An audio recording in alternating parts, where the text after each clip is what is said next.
Oliveira v Chandler pour le titre de Khabib. Ce combat est un peu compliqué à analyser parce que c'est deux combattants à pression, mais qui ont une pression qui est totalement différente. Oliveira a plus une pression à volume, parce qu'il a peu de punch. Il attend souvent les ouvertures de la garde de son adversaire pour amener son jeu de jiu-jitsu ou pour amener des coups, son jab.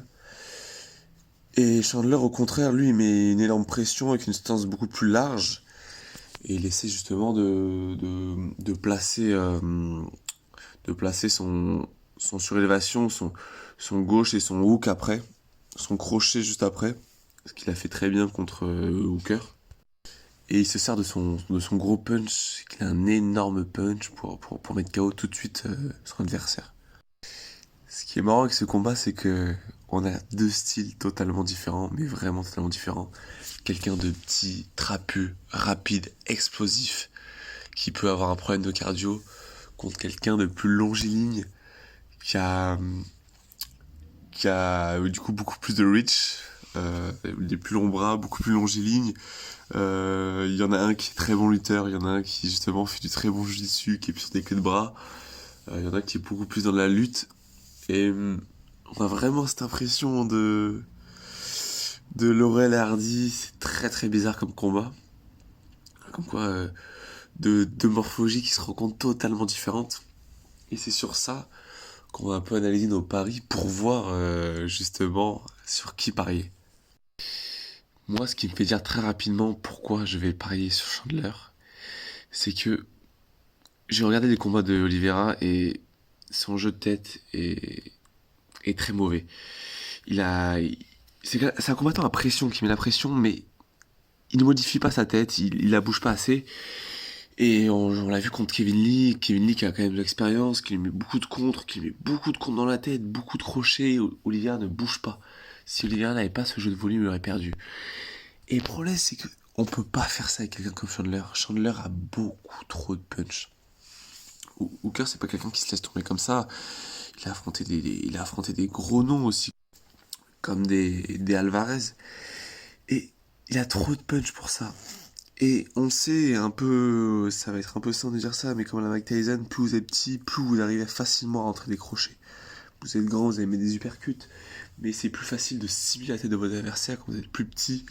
Plus petit sur lui, il va moins réussir à reculer, vous pourrez toujours être plus bas sur vos appuis. C'est un peu mécanique, mais ce sera toujours plus facile d'envoyer des gros crochets. Par contre, si vous êtes plus petit, la guerre de jab qu'Oliveira va mener, la guerre de front kick, de side kick, ça va être à l'avantage évidemment d'Oliveira. Mais moi là où je me bats, c'est vraiment sur le premier, deuxième round. Comme c'est deux combattants qui mettent la pression, Oliveira doit mettre la pression. Et je pense que Chandler va gagner ce jeu-là, du premier qui va être au centre de l'octogone. À chaque fois, il sprint au centre de l'octogone. Vraiment, il y va très vite. Je pense qu'il va prendre l'avantage là-dessus. Faut qu'Oliveira ne se fasse pas enfermer surtout. Faut qu'il essaie d'avoir un jeu de tête cohérent. J'ai un peu peur pour lui. Il va falloir qu'il rentre au contact directement et qu'il épuise vraiment Chandler. Mais moi sur ce jeu de tête, c'est assez dur à parier hein, parce que les troisième rounds passés, quoi qu'on n'ait pas vu Oliveira, on n'est pas vu en 5 rounds, donc tous les gens qui disent il va être moins fatigué, Chandler n'a pas non plus un cardio dégueulasse. Il s'épuise vite parce qu'il est explosif, mais c'est loin de là le fait de dire qu'il est dégueulasse. Et oui, je pense que sur la longueur du combat, en fait, tout simplement sur la longueur du combat, Oliveira a beaucoup plus d'armes. Ça va être un peu horrible, mais si vous regardez tous les combats de Chandler, il fait toujours les trois mêmes choses. Il fait son gros crochet pour allumer le mec. Il envoie un gros low kick de sa jambe droite. Et il fait un double leg. Ça peut se résumer à ça, mais ça marche parce qu'il est tellement explosif, il est tellement rapide, c'est une recette qui marche. On a vu Oliveira faire beaucoup plus de choses, on l'a vu faire des front kicks, on l'a vu renvoyer des genoux, ce que Hooker a dû faire parce qu'il n'a pas eu le temps contre Chandler. Il a un très bon jab. Je le vois même faire un spinning elbow. Je sais plus si c'est dans ça en anglais, mais une retournée coude qui marche très bien en ce moment. C'est un peu à la mode. Et avec toutes ces choses-là, le combat peut être très serré. Mais ce qui me fait que je vais parier gros sur Chandler, je prends peut-être un risque, c'est que c'est pas de mouvement de tête de Oliveira.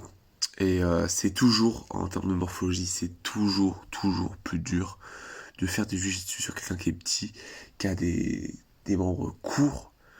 La guillotine elle est plus dure à placer parce qu'il est tout trapu. Ça paraît con, hein, mais tout trapu. Il y a peu d'espace pour faire la guillotine. Il a un gros cou énorme. C'est toujours plus dur. Il faudrait quelqu'un qui a des longs membres comme comme Ferguson. C'est un plaisir de lui faire du jiu-jitsu. Il a des tellement longs bras. Ils sont longs et très fins. Du coup, ça se brise beaucoup plus. On a une accroche beaucoup plus facile.